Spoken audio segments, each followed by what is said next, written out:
नमस्कार, मैं हूं पूजा। बिहार न्यूज में आपका स्वागत है। आज है 10 जुलाई, दिन गुरुवार। खबरों की ओर बढ़ने से पहले एक नजर आज की सुर्खियों पर। श्रमिकों के लिए डिजिटल पोर्टल हुआ लॉन्च। 16 कल्याणकारी योजनाओं की जानकारी देगा ये पोर्टल। आवेदन की स्थिति की रियल टाइम ट्रैकिंग भी होगी संभव। 29 अगस्त से होगा प्रो कबड्डी सीजन 12 का आगाज। स्टार स्पोर्ट्स नेटवर्क और जियो सिनेमा पर होगा प्रसारण। 31 मई और 1 जून को हुई थी खिलाड़ियों की नीलामी। पटना में 10 से 15 जुलाई तक लगेगा रोजगार मेला। सुबह 10 बजे से शाम 5 बजे तक होगा आयोजन। क्यूआर कोड से करना होगा उम्मीदवारों को पंजीकरण। बीपीएससी की नई वेबसाइट हुई लॉन्च। पुरानी वेबसाइट पहले की तरह रहेगी कार्यरत। समस्याओं के समाधान हेतु जारी किए गए 2 हेल्पलाइन नंबर। राजकुमार राव ने की सुशांत के एमएस धोनी में किए एक्टिंग की तारीफ। अपनी फिल्म के प्रमोशन के दौरान एक्टर ने कही ये बात। सौरव गांगुली के बायोपिक में नजर आएंगे राजकुमार राव।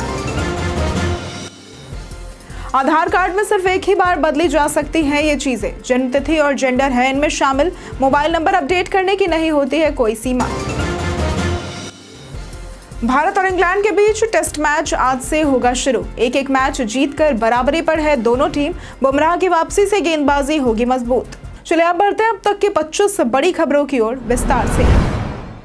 सीबीआईसी ने हवालदार के 15 पदों पर भर्ती के लिए मांगे आवेदन। केंद्रीय प्रत्यक्ष कर और सीमा शुल्क बोर्ड यानी कि सीबीआईसी ने हवलदार के 15 पदों पर मेधावी खिलाड़ियों से भर्ती के लिए आवेदन मांगे हैं। इच्छुक उम्मीदवार 31 जुलाई 2025 तक cbic.gov.in पर आवेदन कर सकते हैं। उम्मीदवारों के पास किसी मान्यता प्राप्त संस्थान से 10वीं की डिग्री होनी चाहिए। चयनित अभ्यर्थियों को 18,000 से 56,900 मासिक वेतन मिलेगा। आयु सीमा 18 से 27 वर्ष तय की गई है। आरक्षित वर्गों को नियमानुसार छूट मिलेगी। फिजिकल टेस्ट में पुरुषों को 1600 मीटर पैदल यानी कि 15 मिनट में और 8 किलोमीटर साइकिल 30 मिनट में चलानी होगी। महिलाओं को 1000 मीटर पैदल 20 मिनट में और 3 किलोमीटर साइकिल 25 मिनट में चलानी होगी। न्यूनतम ऊंचाई और वजन का भी मानदंड रखा गया है। श्रमिकों के लिए डिजिटल पोर्टल हुआ लॉन्च। बिहार के श्रम संसाधन मंत्री संतोष कुमार सिंह ने पटना में बिहार भवन एवं अन्य सन्निर्माण कर्मकार कल्याण बोर्ड के डिजिटल पोर्टल bocwscheme.bihar.gov.in का शुभारंभ किया। ये पोर्टल श्रमिकों को बोर्ड की 16 कल्याणकारी योजनाओं की जानकारी, ऑनलाइन पंजीकरण, नवीकरण और सहायता के लिए आवेदन की सुविधा देगा। इसके साथ ही आवेदन की स्थिति की रियल टाइम ट्रैकिंग भी संभव होगी। मंत्री ने इसे सामाजिक सुरक्षा की दिशा में ऐतिहासिक कदम बताया और पारदर्शिता व सुविधा की बात कही। उन्होंने अधिकारियों को योजनाओं के त्वरित क्रियान्वयन के निर्देश भी दिए। इस अवसर पर विभाग के वरिष्ठ अधिकारी भी उपस्थित रहे। 29 अगस्त से होगा प्रो कबड्डी सीजन 12 का आगाज। प्रो कबड्डी लीग सीजन 12 की शुरुआत 29 अगस्त से होगी। हालांकि अभी मैचों के वेन्यू की घोषणा नहीं हुई है। इस लीग का प्रसारण स्टार स्पोर्ट्स नेटवर्क और जियो सिनेमा पर होगा। खिलाड़ियों की नीलामी 31 मई और 1 जून को मुंबई में हुई, जहां 10 खिलाड़ी 1 करोड़ से ज्यादा में बिके। पटना पायरेट्स ने अपने ऑलराउंडर अंकित जगलान को 1.573 करोड़ में FBM कार्ड से वापस खरीदा। वहीं बिहार के संदीप कुमार को यू मुंबा ने 49 लाख में खरीदा। पटना ने ऑक्शन से पहले 7 खिलाड़ियों को रिटेन किया। रेडर्स में मनिंदर सिंह, डिफेंडर्स में अमीन घोरबानी और ऑलराउंडर के रूप में अंकित जगलान टीम में शामिल है। पटना में 10 से 15 जुलाई तक लगेगा रोजगार मेला। मेगा जॉब फेयर 2025 बिहार के युवाओं के लिए रोजगार का सुनहरा अवसर लेकर आ रहा है। इस आयोजन में देश की बड़ी कंपनियों द्वारा नौकरियों की पेशकश की जाएगी। जॉब फेयर 10 जुलाई से 15 जुलाई 2025 तक चलेगा। समय सुबह 10 बजे से शाम 5 बजे तक रहेगा। आयोजन स्थल है दशरथ मांझी श्रम एवं नियोजन अध्ययन संस्थान वेटरनरी कॉलेज के पास पटना में। इस फेयर में 10वीं 12वीं पास, ITI, diploma, polytechnic, BTech, MBA और अन्य स्नातक योग्यताधारी युवा भाग ले सकते हैं। इच्छुक उम्मीदवारों को पंजीकरण के लिए दिए गए QR कोड को स्कैन करना होगा। यह आयोजन सूचना एवं जनसंपर्क विभाग बिहार सरकार द्वारा आयोजित है। प्रमंडलीय आयुक्त ने दिए सड़क सुरक्षा पर सख्त निगरानी के निर्देश।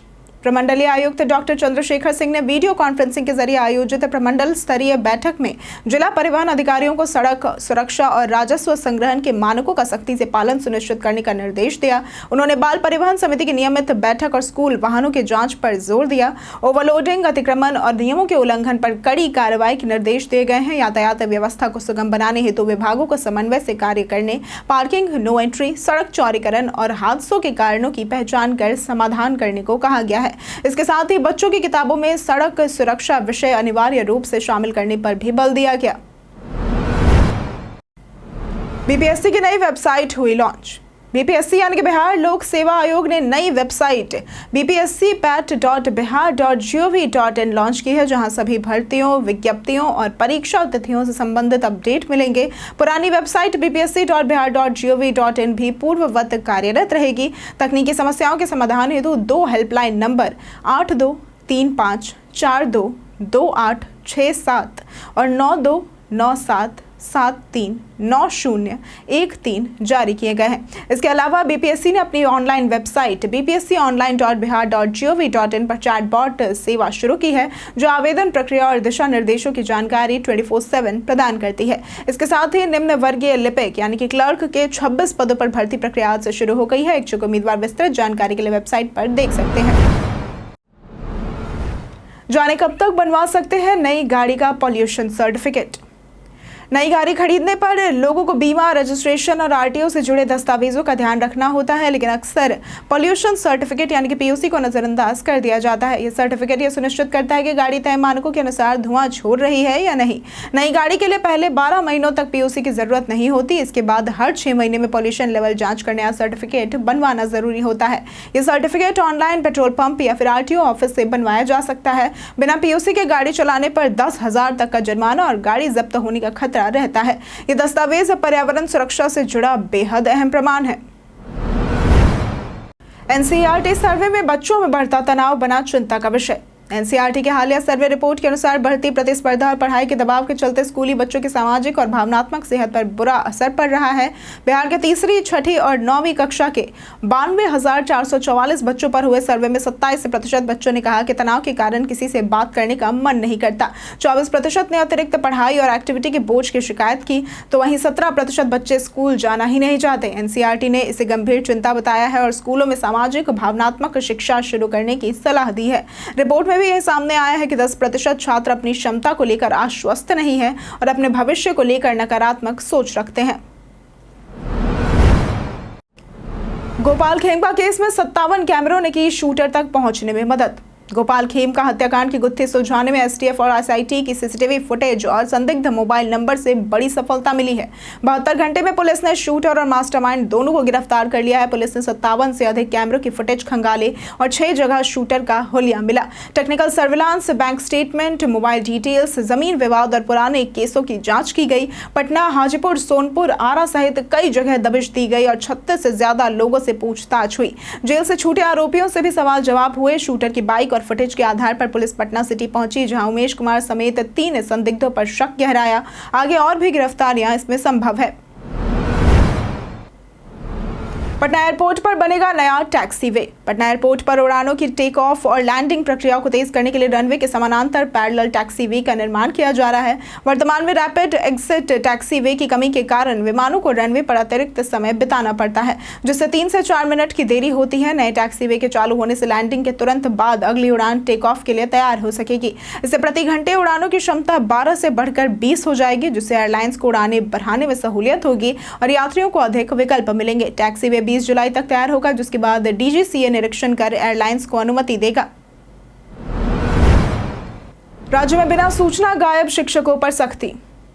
जिले में शिक्षा कोष ऐप के जरिए शिक्षकों की उपस्थिति दर्ज कराने की व्यवस्था के बावजूद 8 जुलाई को 543 शिक्षकों ने अपनी हाजिरी दर्ज नहीं की। ना तो सेल्फ अटेंडेंस और ना ही मार्क ऑन ड्यूटी दर्ज हुई है, जिससे स्पष्ट होता है कि वे बिना सूचना के स्कूल से अनुपस्थित रहे हैं। इस पर जिला शिक्षा पदाधिकारी संग्राम सिंह ने गंभीरता दिखाई है। सभी शिक्षकों से 3 दिनों में स्पष्टीकरण मांगा गया है और उनका 1 दिन का वेतन नो वर्क नो पे के तहत स्थगित कर दिया गया है। सवाल यह है कि क्या इस बार कड़ी कार्रवाई होगी या फिर मामला फिर से कागजी खानापूर्ति तक ही सीमित रह जाएगा, जैसा पहले कई बार हो चुका है। आधार कार्ड में सिर्फ एक ही बार बदली जा सकती है ये चीजें। आधार कार्ड भारत में पहचान का सबसे महत्वपूर्ण दस्तावेज बन चुका है। इसमें नाम, जन्मतिथि, पता, मोबाइल नंबर और जेंडर जैसी जानकारियां होती हैं, जिन्हें कुछ सीमित बार ही बदलाव की अनुमति होती है। यूआईडीएआई के अनुसार नाम जीवन में अधिकतम 2 बार बदला जा सकता है, जबकि जन्मतिथि और जेंडर सिर्फ 1 बार ही अपडेट किए जा सकते हैं। इन बदलावों के लिए वैध दस्तावेज अनिवार्य है। वही मोबाइल नंबर की कोई सीमा नहीं है, इसे आप जितनी बार चाहे उतनी बार बदल सकते हैं। आधार से जुड़ी हर जानकारी महत्वपूर्ण है, इसलिए बदलाव करते समय सही दस्तावेजों और पूरी सावधानी का पालन करना जरूरी है, ताकि भविष्य में किसी भी परेशानी से बचा जा सके। 76,000 करोड़ की लागत से होगा ग्रामीण सड़कों का निर्माण। प्रधानमंत्री ग्रामीण सड़क योजना यानी कि PMGSY के चौथे चरण की शुरुआत हो गई है, जिसके तहत 76,000 करोड़ रुपए की लागत से 45,000 किलोमीटर ग्रामीण सड़कों का निर्माण होगा। केंद्रीय ग्रामीण विकास राज्य मंत्री कमलेश पासवान ने अधिकारियों को शीघ्र रिपोर्ट भेजने का निर्देश दिया है। पटना में बैठक के बाद उन्होंने बताया कि बिहार में विकास कार्य तेजी से हो रहे हैं। बैठक में ग्रामीण विकास मंत्री श्रवण कुमार ने मनरेगा के तहत मजदूरी और सामग्री मद में लंबित 2,207 करोड़ रुपए की मांग की। इसके साथ ही अनुसूचित जनजातियों के 24 लाख बेघर परिवारों को आवास देने और मनरेगा मजदूरी 245 रुपए से बढ़ाकर प्रतिस्पर्धात्मक बनाने की मांग भी की गई। राजकुमार राव ने की सुशांत के MS धोनी में किए गए एक्टिंग की तारीफ। राजकुमार राव और मानुषी छिल्लर की क्राइम थ्रिलर फिल्म मालिक 11 जुलाई को रिलीज हो रही है, जिसे लेकर दोनों कलाकार जमकर प्रमोशन कर रहे हैं। प्रमोशन के दौरान राजकुमार राव ने लाइव हिंदुस्तान से बातचीत में ये पुष्टि की कि वे सौरव गांगुली की बायोपिक में काम कर रहे हैं। उन्होंने दिवंगत अभिनेता सुशांत सिंह राजपूत के फिल्म MS धोनी में अभिनय की सराहना की और कहा कि यह सुशांत का बेहतरीन काम था। राजकुमार ने कहा कि दादा का किरदार निभाना उनके लिए चुनौतीपूर्ण होगा, लेकिन उन्हें ऐसे चैलेंजेस पसंद है। इस बायोपिक का मकसद गांगुली के जीवन के अनदेखे पहलुओं को दिखाना है। फिल्म पर काम जारी और इसके सिनेमाघरों में आने में अभी भी वक्त लगेगा। 17 जुलाई से होगी BPSC सहायक अभियंता परीक्षा।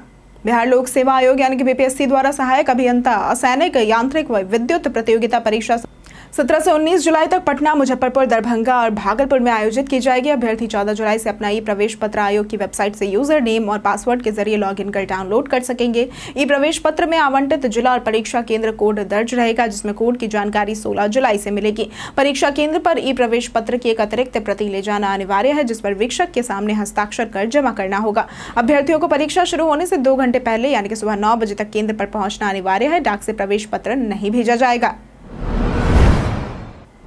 जाने आज कैसा रहेगा बिहार के मौसम का मिजाज। मौसम विभाग के अनुसार अगले 5 दिनों के दौरान राज्य के अधिकतम व न्यूनतम तापमान में कोई भी विशेष परिवर्तन आने की संभावना नहीं है। प्रदेश के अधिकांश इलाकों में हल्की से मध्यम स्तर की वर्षा होने का पूर्वानुमान लगाया गया है। राज्य के उत्तर भाग के 1 या 2 स्थानों पर गरज बिजली के साथ तेज हवा चलने की भी आशंका जताई गई है। अगर बात करें आज के अधिकतम तापमान की, तो आज का अधिकतम तापमान 36 से 38 डिग्री और न्यूनतम तापमान 28 से 30 डिग्री रहने की संभावना है। जीमेल ने मैनेज सब्सक्रिप्शन फीचर किया लॉन्च। गूगल ने जीमेल में नया मैनेज सब्सक्रिप्शन फीचर आधिकारिक रूप से लॉन्च कर दिया है, जो वेब के साथ साथ अब एंड्रॉइड और iOS डिवाइसेस पर भी उपलब्ध है। यह फीचर यूजर्स को एक ही विंडो में सभी मेलिंग लिस्ट और न्यूज लेटर्स की एक्टिव सब्सक्रिप्शन से दिखाता है, जिससे हर सेंडर से अलग अलग अनसब्सक्राइब करने की जरूरत नहीं रहती। जीमेल के वेब वर्जन में यह ऑप्शन मोर सेक्शन में और मोबाइल में ट्रैश के नीचे नजर आता है। इसमें हर सब्सक्रिप्शन के बगल में एक अनसब्सक्राइब बटन होता है, जिससे यूजर सीधे अनचाहे मेल से छुटकारा पा सकते हैं। हालांकि अनसब्सक्राइब रिक्वेस्ट के बाद मेल आना बंद होने में कुछ दिन लग सकते हैं। BPSC के LDC के 26 पदों पर भर्ती के लिए करें आवेदन। बिहार लोक सेवा आयोग यानी कि BPSC ने लोअर डिवीजन क्लर्क यानी कि LDC के 26 पदों पर भर्ती के लिए आवेदन प्रक्रिया शुरू कर दी है। आवेदन 8 जुलाई से ही शुरू है और इसकी अंतिम तारीख 29 जुलाई 2025 है, जिसके लिए bpsc.bihar.gov.in पर आवेदन किए जा सकते हैं। उम्मीदवारों का 12वीं पास होना और कंप्यूटर ऑपरेशन व टाइपिंग आना आवश्यक है। न्यूनतम आयु 18 वर्ष है, जबकि अधिकतम आयु श्रेणी के अनुसार 37 से 42 वर्ष तक निर्धारित की गई है। आवेदन शुल्क सामान्य वर्ग के लिए 600 रुपए, जबकि SC, ST, महिलाएं और दिव्यांगों के लिए 150 रुपए निर्धारित है। आवेदन के लिए रजिस्ट्रेशन, लॉग इन, फॉर्म भरने, फीस जमा करने और प्रिंट आउट लेने की प्रक्रिया अपनानी होगी। CBI ने की लालू यादव की सजा बढ़ाने की मांग। झारखंड हाईकोर्ट में चारा घोटाला मामले में लालू प्रसाद यादव की सजा बढ़ाने को लेकर सुनवाई हुई, जिसमें अदालत ने CBI की याचिका को स्वीकार कर लिया। CBI ने देवघर कोषागार से अवैध निकासी के मामले में लालू यादव, बेक जूलियस और सुधीर कुमार भट्टाचार्य की सजा बढ़ाने की मांग की है। पहले इन्हें 3.5 साल की सजा मिलती थी, लेकिन CBI अधिकतम सजा चाहती है। डोरंडा ट्रेजरी से 139 करोड़ की निकासी समेत लालू पर कई मामलों में पहले ही कुल 27 साल की सजा हो चुकी है। आरोप है कि ऊंची नस्ल के मवेशियों को हरियाणा से मंगवाने के नाम पर फर्जीवाड़ा किया गया है। 4 मुख्य आरोपी लालू, RK राणा, जगदीश शर्मा और ध्रुव भगत है।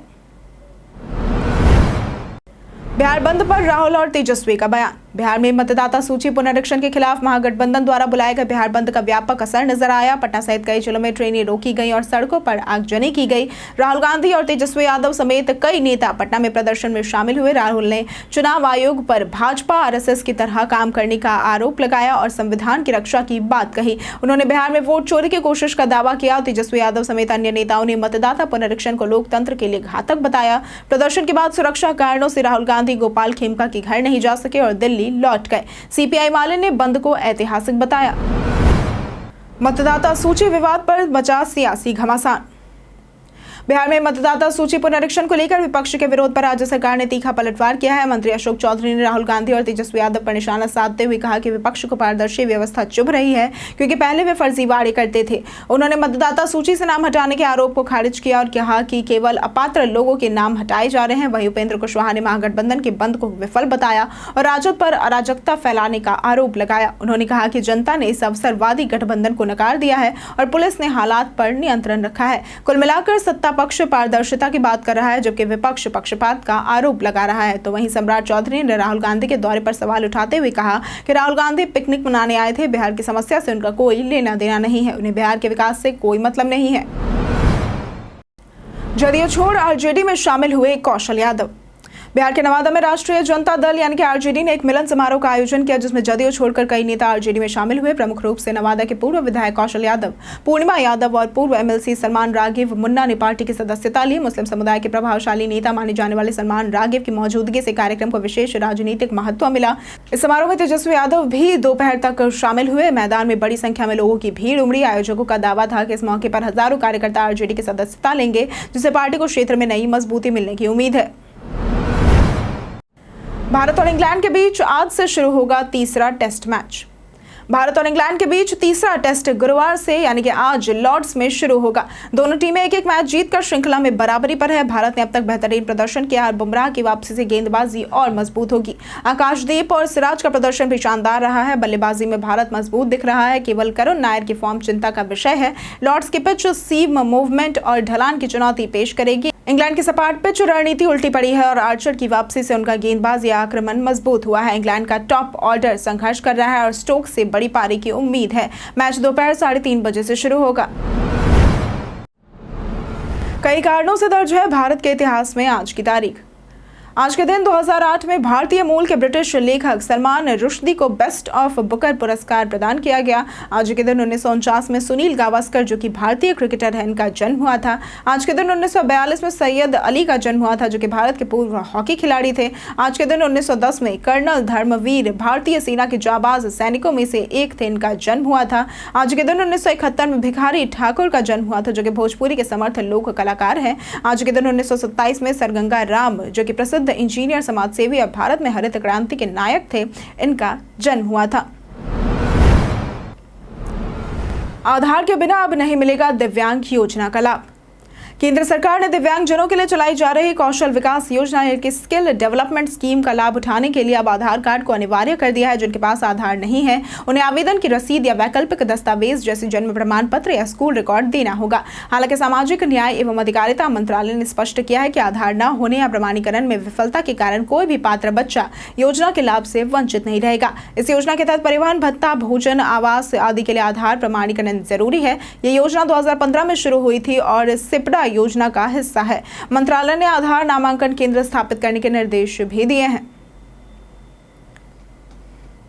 हम प्रतिदिन आपसे 5 ऐसे जरूरी सवाल और उसके जवाब बताएंगे जो कि बीपीएससी, बिहार पुलिस, दारोगा समेत एसएससी जैसे अन्य प्रतियोगी परीक्षाओं में काम आएंगे। सवाल इतिहास, बिहार स्पेशल, विज्ञान, करंट अफेयर्स और भूगोल से रहेंगे। पूछे गए 5 सवालों में आपने कितना सही उत्तर दिया, यह हमें कमेंट करके जरूर बताएं। हमारा पहला सवाल है, इनमें से किसे 2 समुद्रों के बीच की भूमि का विजेता के रूप में जाना जाता है? ए बिंदुसार, बी अशोक, सी चंद्रगुप्त मौर्य या फिर डी धनानंद। इसका सही जवाब है ए बिंदुसार। हमारा दूसरा सवाल है, बिरला इंस्टीट्यूट ऑफ टेक्नोलॉजी की स्थापना किस वर्ष हुई थी? ए 1980, बी 1955, सी 1965 या फिर डी 1970। इसका सही जवाब है बी 1955। हमारा तीसरा सवाल है, इनमें से किस शासक ने अंग को मगध में मिला दिया था? ए चंद्रगुप्त मौर्य, बी बिंबिसार, सी अज्ञात शत्रु या फिर डी अशोक। इसका सही जवाब है बी बिंबिसार। हमारा चौथा सवाल है, भारत स्वास्थ्य अनुसंधान के लिए भारत का पहला राष्ट्रीय बायो बैंक किस स्थान पर लॉन्च किया गया है? ए नई दिल्ली, बी पटना, सी भोपाल या फिर डी नासिक। इसका सही जवाब है ए नई दिल्ली। हमारा 5वां सवाल है, इनमें से कौन राशन के लिए फेस आईडी का उपयोग करने वाला पहला राज्य बन गया है? ए मध्य प्रदेश, बी बिहार, सी हिमाचल प्रदेश या फिर डी छत्तीसगढ़। इसका सही जवाब है सी हिमाचल प्रदेश। बीते दिन हमारे द्वारा पूछे गए सवाल का जवाब आप लोगों में से बहुत लोगों ने हमारे कमेंट सेक्शन में लिख कर दिया है। जिन्होंने हमारे द्वारा पूछे गए सवाल का जवाब दिया है उनके नाम है युवराज सिंह, अरविंद कुमार, राजीव राय, रिंकू देवी, राजीव कुमार, सीमा कुमारी, रंजीत मिश्रा, मंतोष कुमार, निराला कुमार, हेमंत कुमार, मनोज दास, राजकिशोर महतो, प्रदीप पंडित, श्वेता रॉय, राजकुमार यादव, नरेंद्र कुमार, शिवम सिंह और सोनाली कुमारी। इसके साथ बढ़ते हैं आज के सवाल की ओर। आज का सवाल है, आपके हिसाब से तकनीकी शिक्षा बनाम पारंपरिक शिक्षा में कौन बेहतर है? आप अपना जवाब हमें हमारे कमेंट सेक्शन में लिखकर जरूर बताएं। आज के लिए सिर्फ इतना ही। बिहार के तमाम खबरों के साथ बने रहने के लिए देखते रहें बिहारी न्यूज़। और साथ ही अगर आप यूट्यूब चैनल पर देख रहे हैं तो चैनल को सब्सक्राइब करें, और अगर आप फेसबुक पेज पर देख रहे हैं तो लाइक और फॉलो जरूर करें।